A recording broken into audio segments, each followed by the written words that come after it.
off-color white here, this Singus. And you notice that there's a slight gap between the actual bezel and the grill, which is traditional. And there is another gasket in here, or a cushion.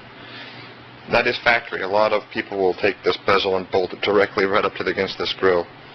Also notice that it's on properly.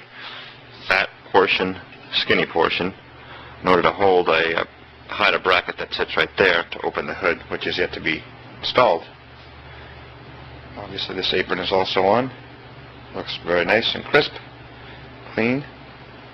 They'll continue to most likely put on the hood next, and the hardtop will be assembled and installed soon.